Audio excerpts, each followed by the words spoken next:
Hello everyone and welcome to QualityOldGames. Today we are making a mod review from Imperium Surrectum, or RTR Imperium Surrectum, and I have been playing the mod versions 0.6.3 and 0.6.5. So my review is based on this. And let's begin. So it seems the mod is mostly for campaign play, and for that it offers really much content. So as you can see, the map is really big. There are a huge amount of settlements all over the map. Well, we have concentrated mostly on this area, but a bit more sparse north here and south here, and well, where people usually live it's denser, and where people don't live or didn't live 2000 years ago it's a bit sparser. So that's a really nice thing, that the player really has options from which to choose. And of course the difficulties vary quite a bit. Of course the biggest factions seem to be the easier, and the smaller factions are more difficult quite often. Of course, perhaps excluding Trinovantes, because they don't have competition in British Isles. And then there is this possibility for emergent factions. So kind of similar to Barbarian Invasion Romano-British in Remastered. So the game is kind of simulated for some tens of turns, I guess, and then the faction emerges and player can jump in right there. So yeah, kind of most of the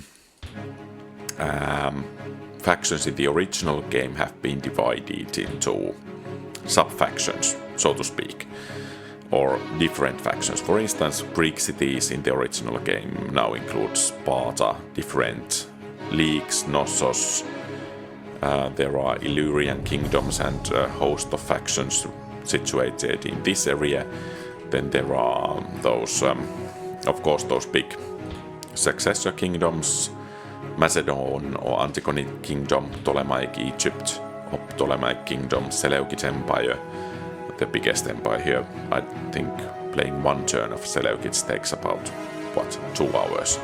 So yeah, and of course Rome, and actually Rome is now only one faction, so it controls quite a significant portion of Italy, and of course it has to go most likely toe-to-toe with Carthage rather soon. But the amount of factions and the world map, that's just great. Regarding these loading screens, it's nice that there are more of those quotes in relation to the original Rome TotalWar, so that's really nice. You learn a bit of a history from those loading screens as well. And about the music, I think it's really nice that the game has the musics from original game, and those have been complemented by music to the mod as well. Then about buildings. So the building system is a bit altered, because in order to train troops you need to have these recruitment buildings, and then you need to have these troop training facilities as in the original Rome. The financial situation is a bit more difficult. I remember in my last playthrough that Rome had some financial problems, but perhaps Rome has so few units at the moment that the financial problems are solved. However, with other factions, the financial problems are relatively big. So you need to clearly decide what to do with the units. You cannot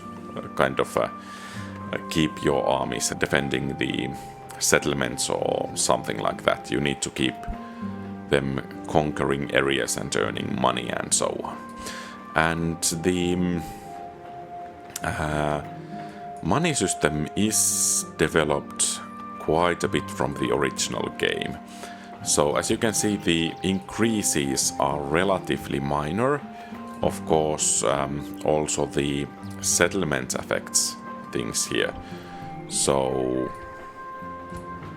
in some cases, the benefits are larger than in others, but usually I was a bit surprised how good farms actually are in this game. And of course, when you have port, trade should be more lucrative opportunity. But farms are rather cheap way to earn some money.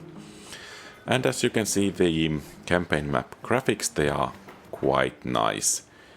Here the units move a bit farther, but you can also see here the settlements are right next to each other, so you have quite a lot of conquering to do if you want to achieve the campaign objectives. The rebel settlements are quite well garrisoned, so one just cannot march in there and take them. It's often easier to take some weakly defended settlement held by enemy faction, but of course then you need to fight against the whole faction. And okay, then about battles. The first thing that one notices in the battles of Imperium Surrectum is that they tend to last quite long. So they are quite slugging matches quite often. So especially infantry is struggling to get through other infantry units. So that's clearly a feature of this mod. And of course, now that we are in the battle, let's admire the visuals. So the units here are really detailed. Those different kind of paintings on the shields and so on. So the graphics are really cool in my opinion. And as you can see, they are throwing Pila, but two volleys managed to take out perhaps 20 men. So that seems quite little to me. Another thing is that balance-wise, I think at the moment missile weapons are rather strong.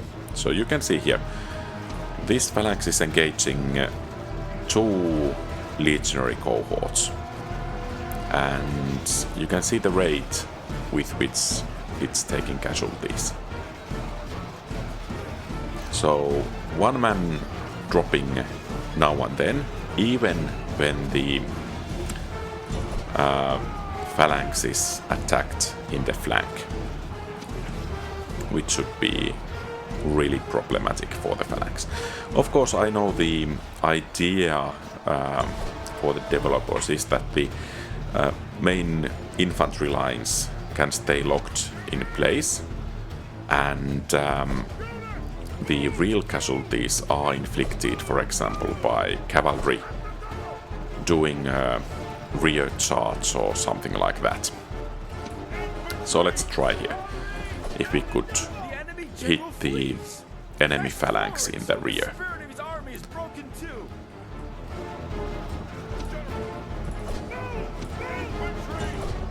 Let's admire a bit longer how they are fighting. So, in original Rome, I think these guys would have broken, or at least taken quite heavy casualties, but of course the charge was not perfect, but still the enemy has not suffered any casualties from this rear charge this far. So this is my first criticism, and of course it's related to my playstyle and how I prefer to play this. But I like the fast-paced battles of Rome, and I find it kind of of course there are people that like the slower paced battle. You have more time to issue orders and and the troops can maneuver more and so on. And of course the AI still has some issues as well. And here we have another phalanx engaging a unit of Velites, and it seems the Velites are not taking that much casualties that soon, so once again the same thing. And of course regarding balance, I think at the moment missile weapons really are really strong. So as you can see here, these are rather cheap units. They shouldn't be able to do too much, and of course they are charging, or rather throwing the missiles at the backs of the legionaries, but still the missiles are doing quite a lot of damage. Actually, in my test campaigns, my most valued units were slingers, so they are kind of basic missile units, but I found out that they are actually the heaviest hitters in my army. Because, well, if the enemy doesn't have a proper shield, they will take heavy damage. If the enemy can be attacked from the flank or rear, they will take heavy damage. And of course, when one's infantry can tie... Okay, now they are breaking. When one's infantry can tie the enemy units in place, then those missile weapons become very valuable. And of course, one has to keep in mind that the mod is not ready yet. So I think the main focus has been in Greece and in Anatolia, but for instance barbarians have not been updated yet. And I think Rome is going to be updated next. I'm actually rather excited about that.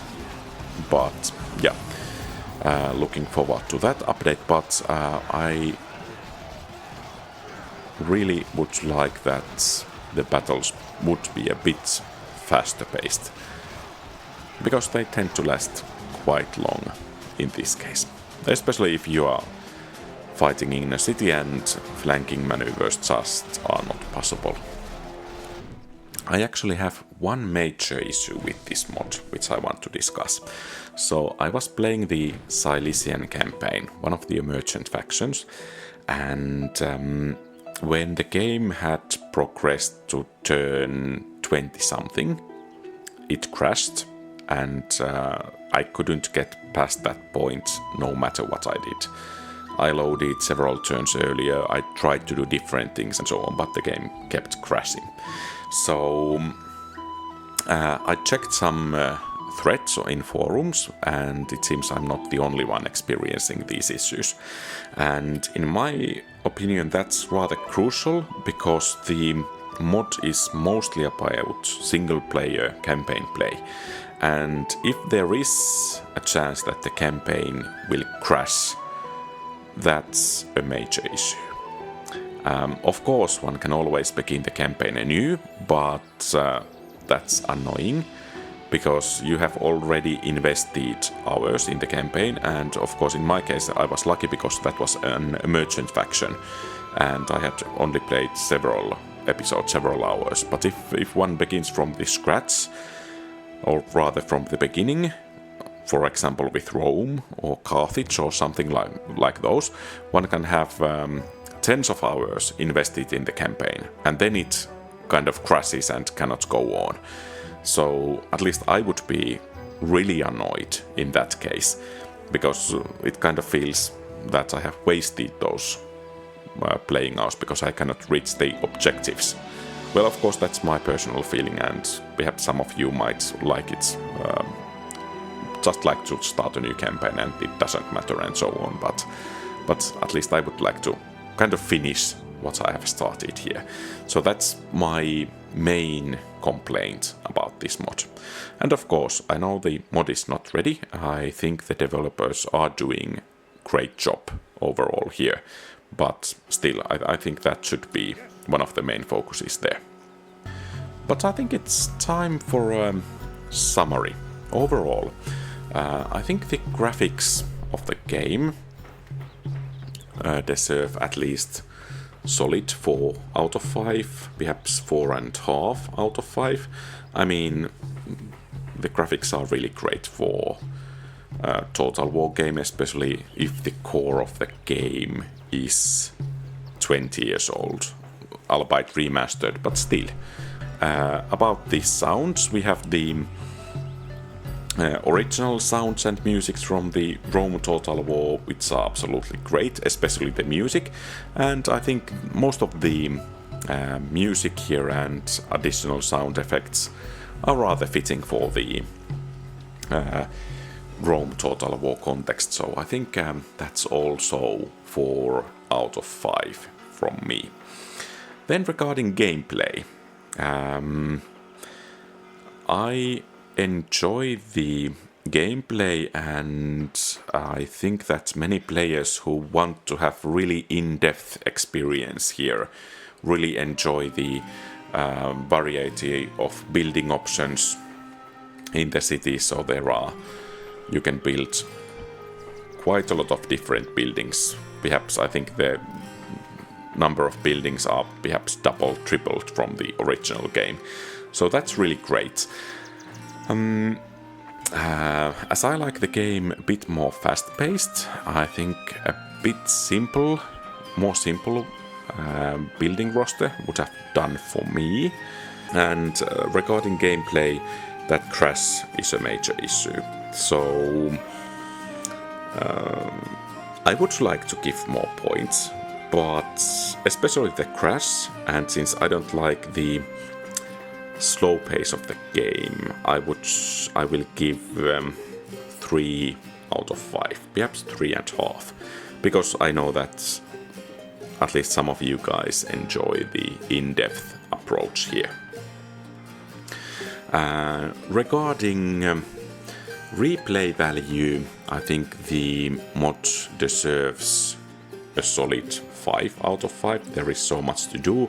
It seems that the factions are really beginning to differ from each other, so they don't have similar units that have different skins, but it seems the playing mechanic for different factions is different. And as a summary and overall in this mod, I will give it 4 out of 5.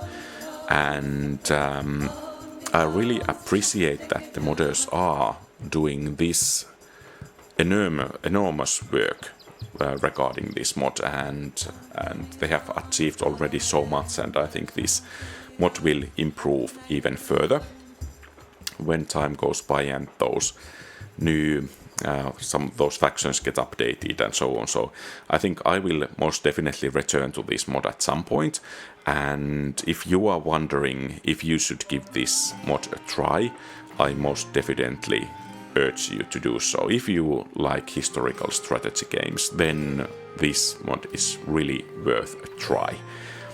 And